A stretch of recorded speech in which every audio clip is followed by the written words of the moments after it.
이 책은 어떻게 만들어졌는가? 모든 것은 다음과 같은 원칙에서 출발하였다. 사랑하는 사람을 단순히 어떤 증세가 있는 환자로 환원시켜서는 안 되며, 오히려 우리는 그의 목소리에서 비실제적인 것, 다시 말하면 다루기 힘든 것을 들어야 한다는 원칙 말이다. 이렇게 하여 사례를 들지 않고 오로지 1차 언어의 메타 언어가 아닌 행위에만 의존하는 극적인 방법이 선택되었다. 연인의 담론을 묘사하는 것은 그 가상으로 대처되었고, 분석이 아닌 언술 행위를 무대에 올려놓기 위하여 이 담론에서는 그 근본 주체인 나가 복귀되었다. 그러므로 여기서 제시된 것은 하나의 초상화이다.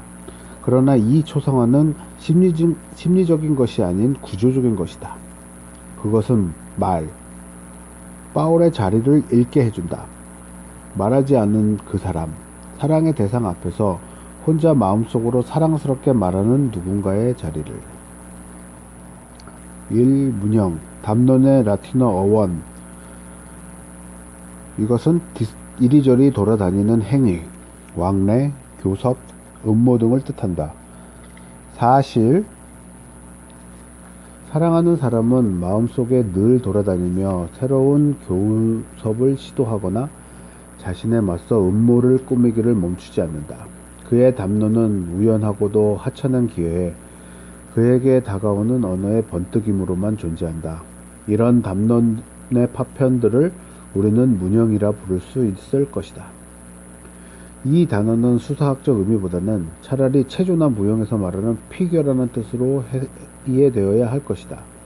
간단히 말해서 그리스어의 의미 말이다. 도형이란 뜻이 아니다. 그것은 보다 생동감 넘치는, 즉 휴식을 취하는 상태가 아닌 행동하는 상태에서 포착된 몸짓이다. 이를테면 운동선수나 웅변가의 육체 또는 동상처럼 긴장된 육체에서 고정시킬 수 있는 그 무엇이다. 그것은 자신의 문형에 사로잡혀 있는 연인에게서도 마찬가지다. 그는 운동선수처럼 조금은 미친 경주에 날뛰며 자신의 힘을 소모한다. 또는 웅변가처럼 문장을 꾸미기도 하고 동상처럼 한 역할에 처박혀 얼어붙기도 한다. 문형, 그것은 작업 중에 있는 연인이다. 우리는 스쳐가는 담론 속에서 우리가 알아차릴 수 있는 어떤 것, 즉 언젠가 읽고 듣고 느꼈던 것에 의해 문형은 잘려진다. 그리하여 문형의 윤곽이 그려지고 하나의 기호처럼 기억되어진다. 이미지 혹은 이야기처럼. 어느 누군가가 이 얼마나 맞는 말인가, 난 이 언어의 장면을 알아볼 수 있어 라고 말할 수만 있다면 그것으로 이미 하나의 문형은 성립된 것이다. 언어학자들은 그들의 몇몇 실험을 위해 언어학적 감정이란 막연한 개념을 사용한다. 이와 마찬가지로 문형을 구성하기 위해서는 사랑의 감정이라는 안내자 외에는 그 무엇도 필요치 않다.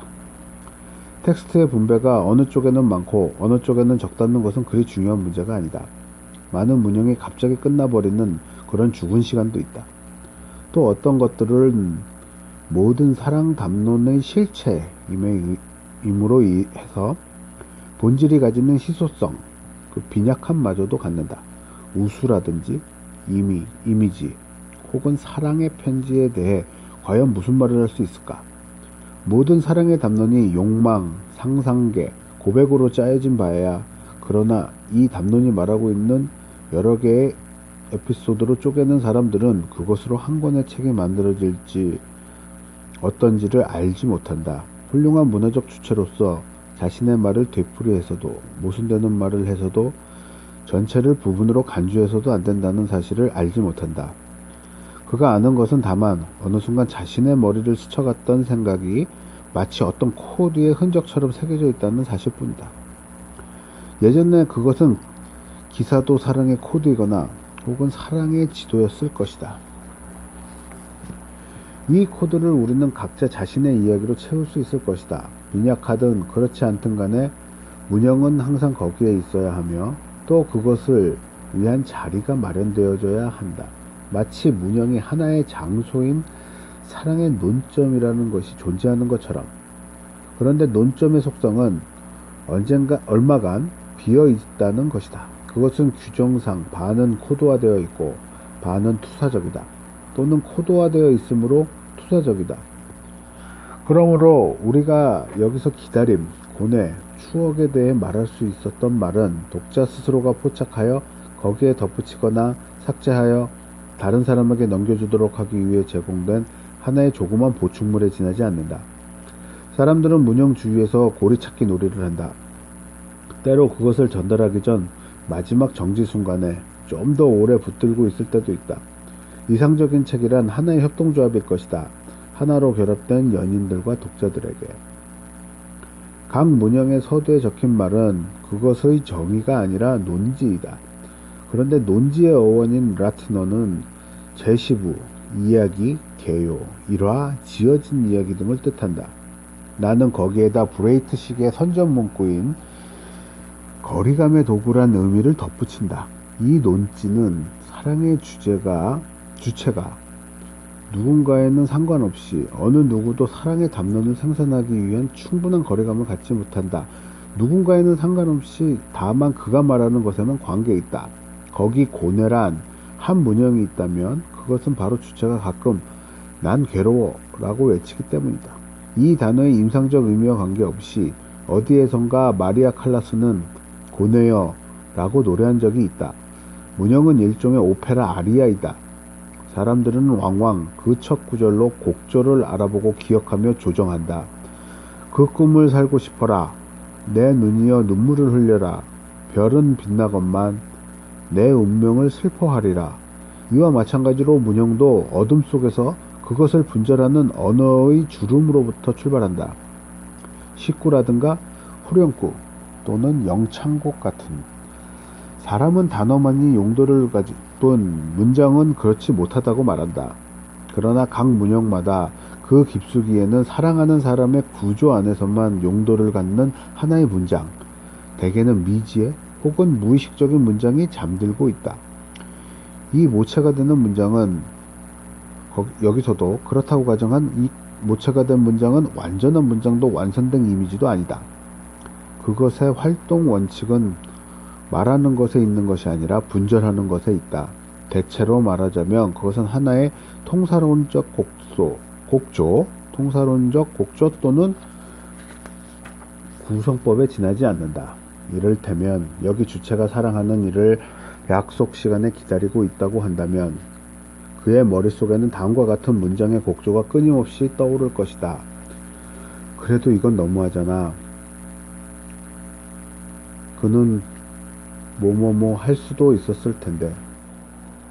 그이는 그래도 뭐뭐란 걸 잘 알 텐데.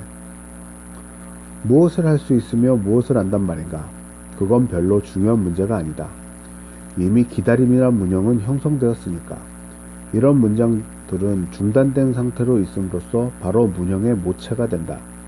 어떤 감정의 상태를 말하고 나서 그냥 멈추어 버리는 그 역할은 이미 채워진 것이다.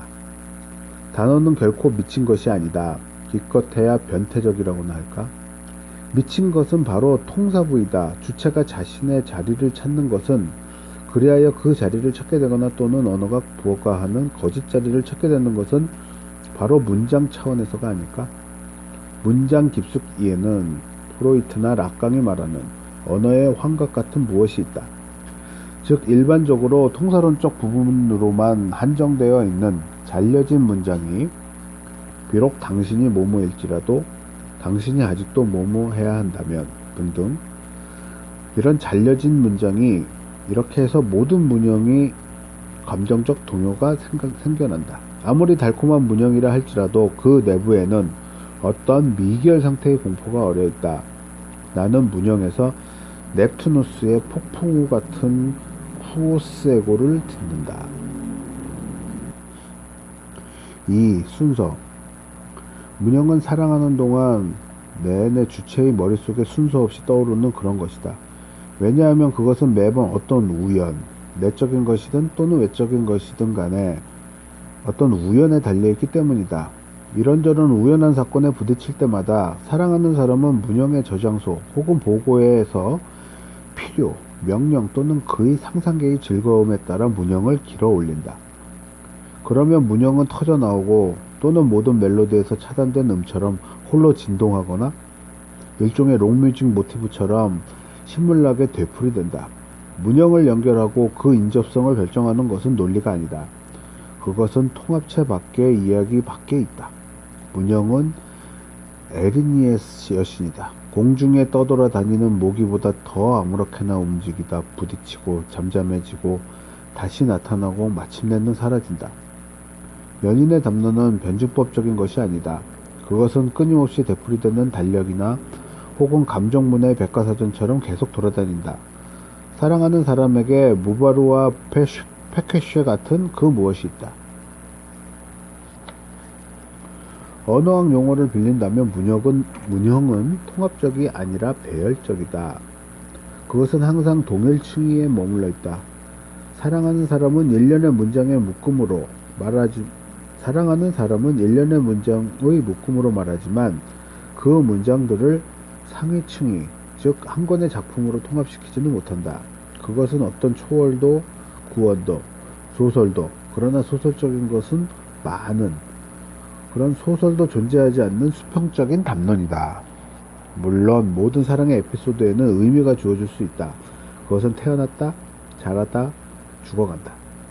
인과관계나 목적성에 의해 항상 해석될 수 있는, 또 해석할 수 있는, 필요에 따라서는 도덕적인 고찰마저도 가능한 그런 길을 밟는다. 그땐 내가 미쳤었지. 이젠 다 나았지만. 사랑이란 속임수야. 지금부턴 경계해야지. 등등. 바로 이것이 저 서사적 큰 타자 혹은 도의 지나친 힘은 모두 과소평가하는 일반 여론에 종속된 사랑 이야기다. 주체가 순서도 끝도 없이 관통하는 저 커다란 상상계의 흐름을 다만 고통스러운, 병적인, 그래서 반드시 치유되어야만 하는 그런 위기로 주체 자신이 환원시키기를 바라는 그런 일반 여론에, 그것은 히포크라테스가 말하는 질병처럼 태어났다 커지고 괴롭히다 사라지는 거야 같은 사랑 이야기 또는 모험이란 같은 사랑하는 사람이 이 세상과 화해하기 위해 지불해야 하는 곡물이다. 그러나 이 이야기를 결코 알지 못한 채 그것을 동반하는 담론, 독백, 방백은 아주 다르다. 이 담론, 그리고 그것을 재현하는 텍스트의 원칙은 그 문형들이 배열될 수 없다는 데 있다. 즉 정돈되고 배열되고 일정한 순서를 밟아 하나의 결산에 이르는 것 말이다. 이 책에 말하는 것이 사랑 이야기 또는 어떤 사랑에 대한 이야기가 아니라는 것을 이해시키기 위해서는, 또 의미의 유혹을 저지하기 위해서는 절대적으로 무의미한 순서를 택하는 것이 필요했다. 그리하여 우리는 이 문형들의 연결을 책은 그 제도상 일정한 순서를 따라야만 하므로 이름짓기와 알파벳 순서란 두 개의 자의적 결합에 맡겼다. 그러나 이 자의적 결합은 의미론적인 이유, 사전에 나오는 모든 이름 중에 문형은 두세 개의 이름밖에 가질 수 없으므로 의미론적인 이유와 알파벳 순서를 규정하는 우리의 오래된 관습에 의해 각기 조정되었다.